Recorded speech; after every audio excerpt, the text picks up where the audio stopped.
I don't know if y'all can tell, but when I look out at my field right now, my field looks kind of janky. My grass is losing its color.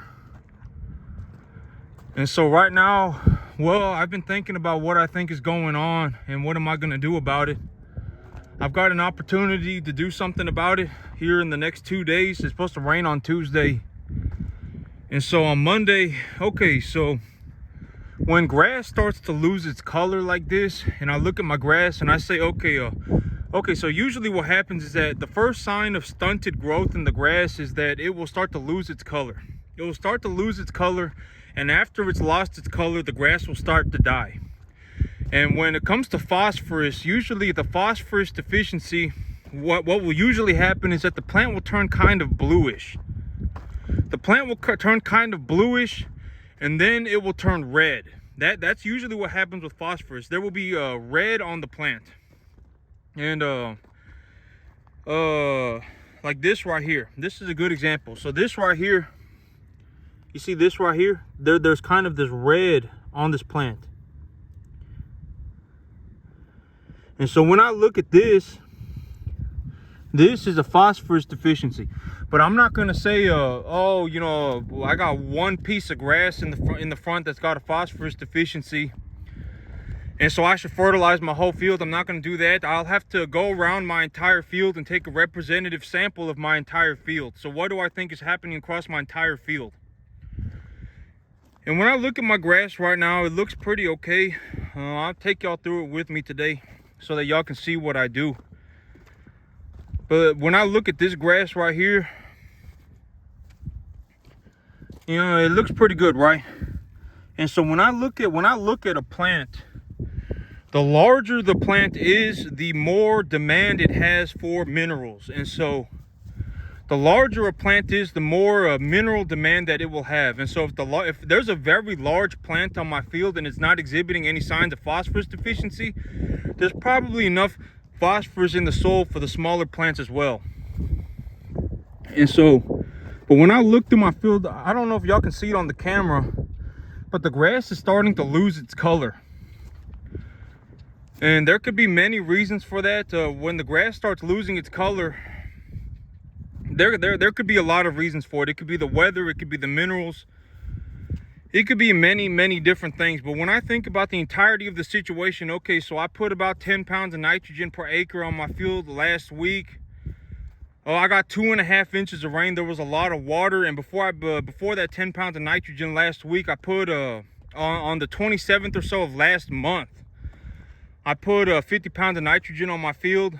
And when I put the 50 pounds of nitrogen on my field, I applied it at 25 parts nitrogen, 5 parts phosphorus, 15 parts potassium, and 7 parts sulfur. So that was the ratio that I applied the nitrogen at. And so over the last about a month and a week, I will have applied roughly 60 pounds of nitrogen on my field, roughly. And I got a lot of rain. I have my soil is a little bit dry right now, but it's supposed to rain here in about 2 days. And so I got an opportunity to do something about this, what I think is going on. And so what am I going to do, right? So I am going to be applying nitrogen. I'm going to apply my ammonium sulfate urea mixture at double the amount. I'm going to put 20 pounds of nitrogen. Okay, so if my cattle are walking around and eating the grass, there is going to be more of a demand for minerals on the field than if my grass was just left to grow. Because my grass, at the end of the day, when I put fertilizer on my field, depending on what fertilizer I put in, depending on what fertilizer I apply, the fertilizer will interact with the plant. When the fertilizer interacts with the plant will physically absorb the fertilizer molecule, and then it will metabolize it to create plant material. And so the fertilizer is stored in the plant material, and then when the cattle walk around and eat the grass, they will physically harvest the minerals from the grass. When they eat the grass, their bodies will store the minerals in their body. And when they store the minerals in their body, essentially what the cattle are doing are pulling minerals from the ground. So they are eating the grass, and when they eat the grass, the minerals are being stored in their body, and then after the cattle has absorbed all the minerals that it can, everything else, that the little bit that is left over comes out at the rear end of the animal. And so cow manure. And so whenever an animal eats grass, like my field, I grow grass specifically, I grow wheat specifically for forage, so that my animals can walk around and harvest it for me. I do not harvest any of this myself. The animals harvest all of it for me. And so well, you know, there's a constant demand for minerals on my field, a constant demand for it. And so when I look at my field right now, looking at everything that is happening as of right now, and everything that I've done in the past, and when I look at my field, and then when I anticipate the best course of action, because it's not like I'm only going to be able to do this once, right? Like here in about 2 or 3 weeks, it'll probably rain again. And so I need to, well, I would hope. It may not, but I would think it would. And so right now, what am I going to do, right? I have a window of opportunity here to do whatever I want. What should I do? I'm going to apply the ammonium sulfate urea mixture on my field twice as thick this time around, and I'm going to see if the problem corrects. If I visibly see that my grass is starting to darken back up, it's starting to put on lush new growth again, I will know that there was a nitrogen sulfur deficiency. I'm gonna take a look at this. Yeah, you see this right here? This is a phosphorus deficiency. So this is a phosphorus deficiency as well. I don't know if y'all can see that discoloration. It's almost a red. It's like a purple, blue, red kind of color. I don't know exactly what that is, but that is a phosphorus deficiency. That is a phosphorus deficiency. Here it is again right here. This is the phosphorus deficiency. Oh, wait, no, that's just the cattle. Oh, this is it right here. You see right here?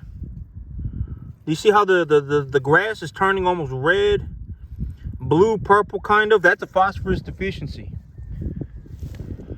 And once the grass has started to lose color, if I do, like right now, if I didn't do anything to my field, I would lose all my grass probably within a month. Within a month, all my grass would die, or it would have stopped growing completely.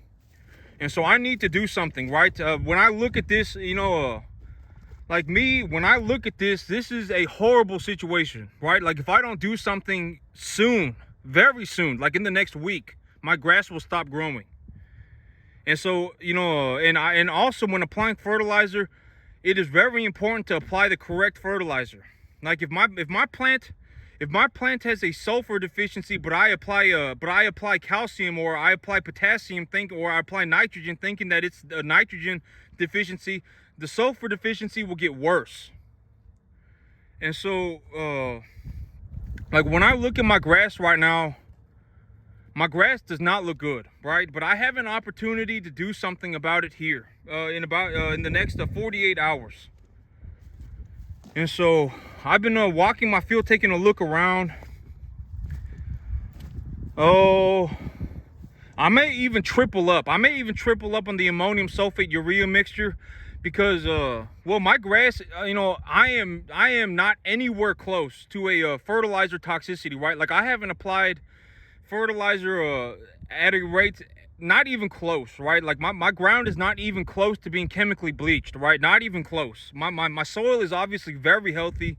I have grass growing on it, but granted, well, I'm not going to say very healthy. The soil is obviously in good condition, right? It's not like my plant material is dying. It's not like I've created some toxic environment for the plant, right?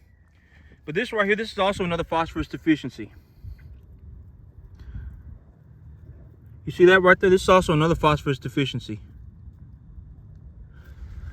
And so something is going on with my field right now, and I have an opportunity to do something about it here in the next 24, 48 hours. And so I'm going to take that opportunity.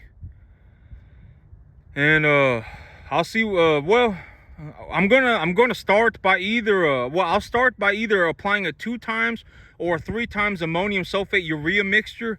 I'll observe the growth of the grass and anticipate that I'll get another rainfall here in 2 weeks. And if I get another rainfall here in 2 weeks, I will have another opportunity to fertilize my grass. And so I'm gonna collect, my grass is not so bad right now that it's it's not like I have a phosphorus deficiency all over my field, right? Like if I was looking across my field and I was like, oh, that's a phosphorus deficiency, oh, that's a phosphorus deficiency, oh, that's there was a phosphorus deficiency everywhere, that would be a big problem. If I looked across my field and I said there's a potassium deficiency everywhere, that would be a big problem. Right now, there is my grass is obviously not growing at its optimal pace. It's not. For whatever reason, it may be the water, but I anticipate that nitrogen and sulfur have something to do with it as of right now.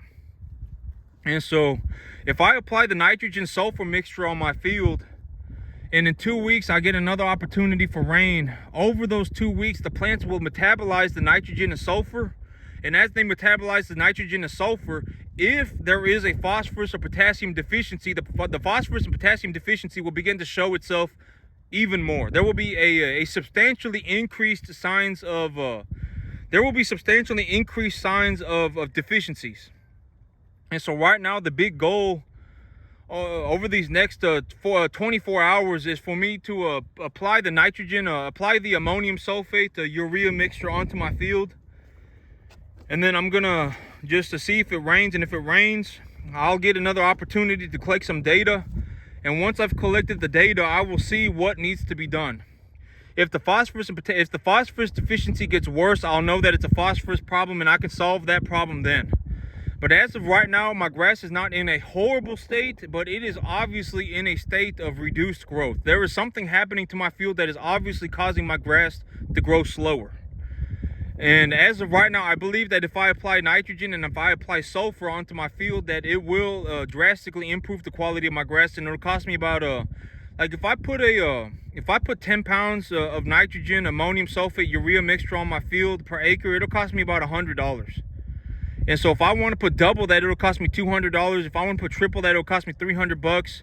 And let's say I put a 1 tonnage of it across my field over the month, right? Because if I put this fertilizer on my field and then I say it's going to rain, I'm going to have to refertilize here in about 2 weeks. The month is already practically over.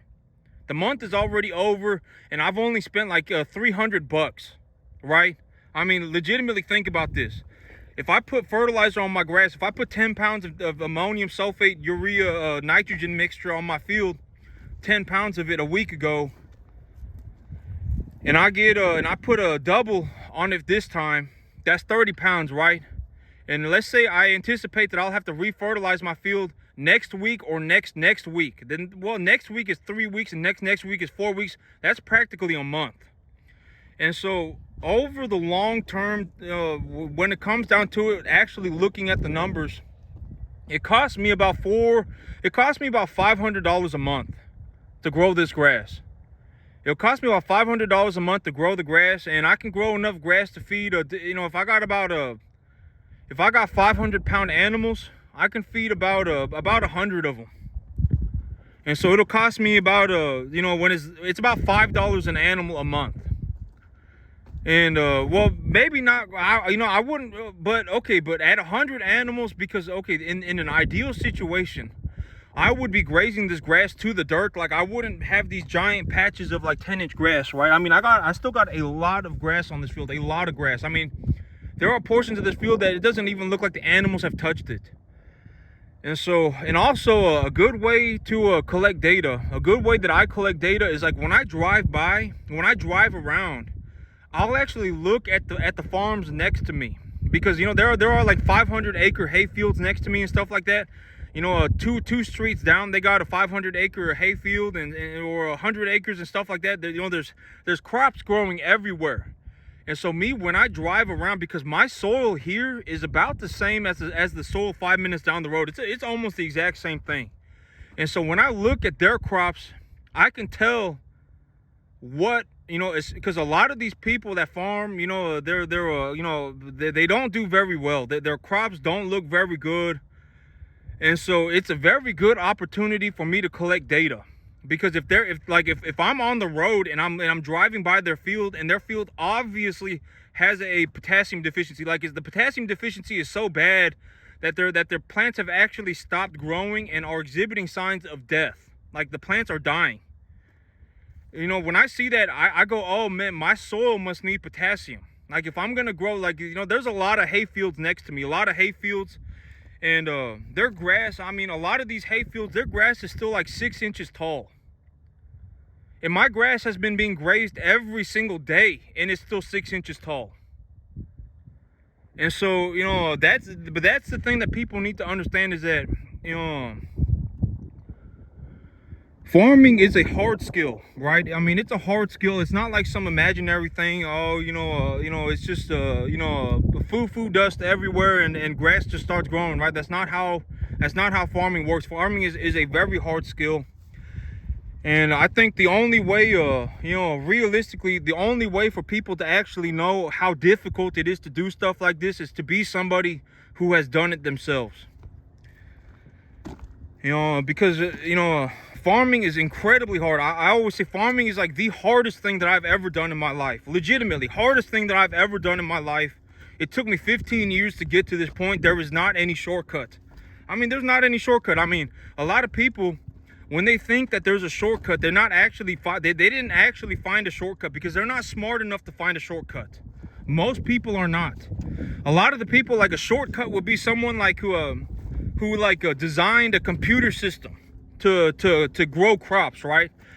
And if you're that smart, you're probably the only person that can actually figure this out, right? Most people are not smart enough to find a legitimate shortcut, right? They're not going to sit there and go, man, I just created a computer program that can grow crops for me. That would be like a realistic shortcut that will probably happen in the next 50 years. Somebody will create some kind of an AI, artificial intelligence tool to grow crops. And that would be like a realistic shortcut, right? But most people, they aren't able to find a shortcut. They're just not smart enough, me included. And so, most people, when they think they found a shortcut, they didn't actually find a shortcut. They just threw themselves off of a cliff. They are about to go bankrupt. Legitimately, that's what's actually happening. And so, yeah, look, when I look at my grass right now, I don't really see any major phosphorus issues, because if there was a major phosphorus issue, by the time if the plant is actually so deficient in phosphorus that it is terminating its growth, the plant will turn red. The plant will turn red. And I'm not seeing any major signs of phosphorus deficiency.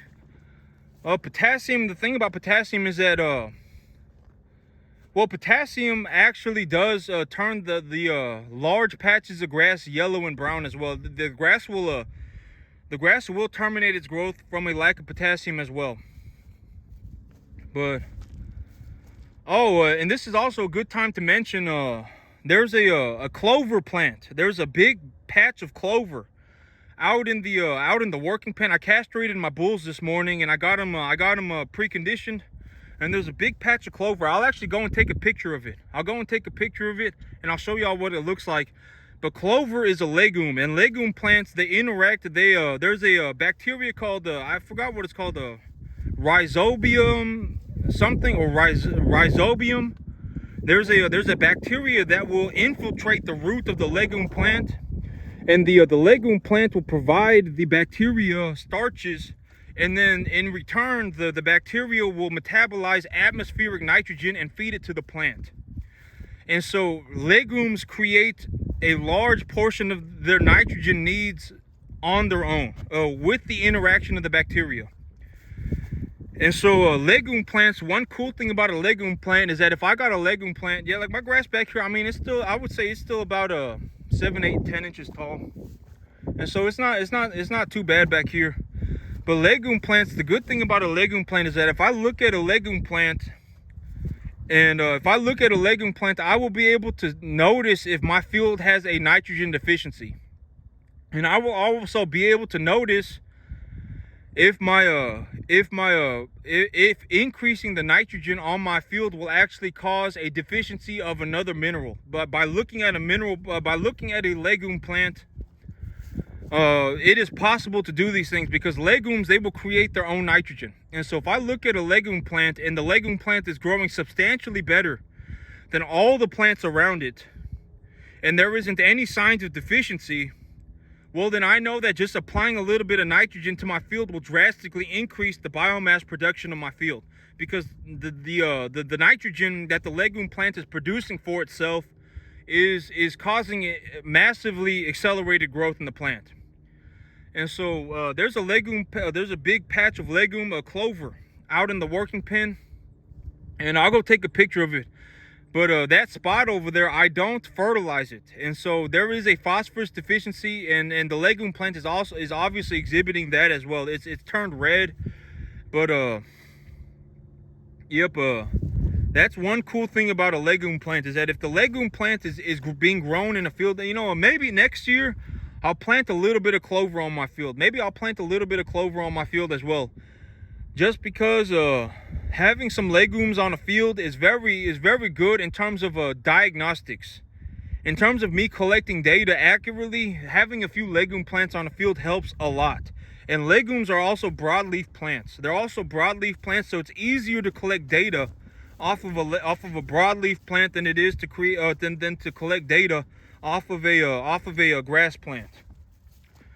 And so maybe next year I'll plant some legumes on my field. Maybe I'll plant some legumes on my field as well. But yep, here in the next 24-48 hours, I will be putting on the ammonium sulfate urea mixture at probably either 2 or 3 times the amount that I put on. And once I put the fertilizer on my field, I will collect data to see what the plant material looks like at that point.